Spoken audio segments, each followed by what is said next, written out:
Hey Simmers, what's up? That's right, I'll be making a step-by-step tutorial on how to make a small panel for your home cockpit simulator.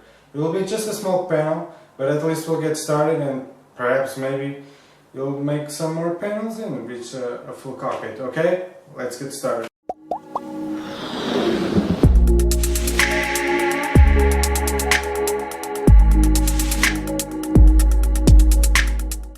Okay, now, one important thing that I need to tell you is, although we're building a specific part of a specific plane, in this case a specific panel, the rules and the advices that I give to you through this tutorial applies to most of the builds that you'll make, okay? So, even though the eye candy and the electronics may be a little different, the common principles apply to any build, okay? So, the process of building a cockpit, or a specific part of that cockpit, divides in some stages that you'll need to be aware of. I divide them in 4 stages. Number 1, the concept. Number 2, building the structure. Number 3, installing the controllers and wiring. And number 4, the communication between the home cockpit, or the panels, and the simulator and the computer. This kind of organization will spare you some troubles. Troubles like having to stop your project because you forgot something, or having to stop because you're stuck in a place and you can't get enough information for you to move on. So this always worked for me, and now I'm sure it will work for you. We'll cover the first stage of this 4-stage process in building this panel in this episode. So it will fit right in because it's a less work expensive stage and it's all about the preparation for the work ahead, okay? So I subdivided this first stage in 4 easy steps for you to organize better the knowledge and the information and to achieve a better workflow, okay? So this first step, it's all about knowing what you are going to build. Are you going to build a full cockpit, or are you going to build a specific part of a cockpit, okay? So in my case, I'm going to build a small panel of a specific aircraft, the F-16, the mighty F-16 Falcon, okay? So you need to know what you are going to build before you start to build, okay? So, first step, decide on the bigger thing. Is it an F-16, is it a Boeing 737, whatever, okay? You need to decide. Then, you need to decide if you are going to build as a whole, or start by building some specific parts and just go with it along the time, okay? Regarding the specific parts, you need to know what kind of cockpit are you building. It's not enough to say, oh, I'm going to build an F-16 cockpit. The F-16, alongside with numerous planes, have different cockpits within the same aircraft range. So the F-16 has a lot of models, okay? So you need to compromise on which one are you building. So just compromise and let's start with it, okay? Do you have a project in mind yet? Great. Now it's time where Google is your best friend.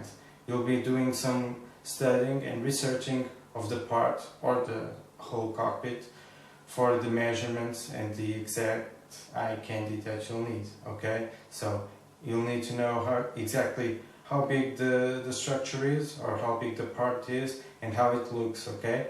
So you'll be going on Google, you'll be going on forums, you'll be going on online cockpit shops. Yes, you can order a full cockpit if you want. You could, but what's the fun in that? Let us say that in the first 15 minutes of your research, you already have a perfect layout of your part and the perfect dimensions of that part. Don't stop right there. My advice is to keep looking at least for a while longer in order to find other sources of information. If all checks out and the informations are all equal, then go right ahead. But most of the times that won't happen. You'll have various sources of information with various dimensions, and so sometimes you need to compromise between one and another, okay? So the important thing is to have multiple sources of information. Stage 3, guys. This is the easiest of them all, okay? You just need to be on Google or whatever your search engine is and just research and download as many photographs, images or whatever as possible regarding your project, okay? You will see later on that this could be a lifesaver, okay? Just make an archive, being a little one or a great or a a grand one, just have it, okay?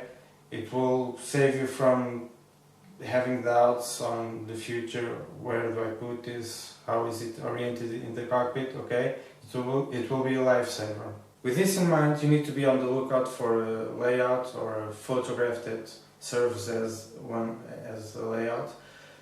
It will serve later on, possibly, as something that we can put on our panel just to make it look more realistic. Okay, so if you find a layout that you can download and has the proper measurements, do it, okay? Just let it be on your archive. Step 4. This is a good time for you to research and analyze what kind of controllers you'll need for your project, okay? For my little project, for this panel, I will only need 6 toggle switches. In this case, 6 toggle switches which are capable of doing on-off on connections, okay? So you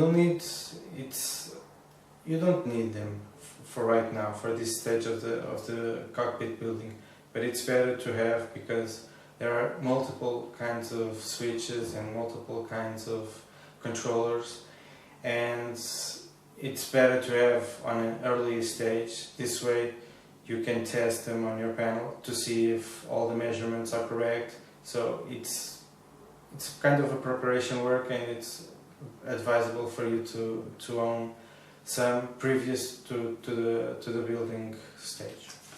Hopefully our preparation stage is set and we have a clear image of what we are getting ourselves into. So much for this episode, guys. Be sure to check out the next one where we finally get our hands dirty. Feel free to comment on any ideas or questions that you might have. I value all of your feedback. If you're interested, subscribe and leave a thumbs up. I'll see you later. Até já!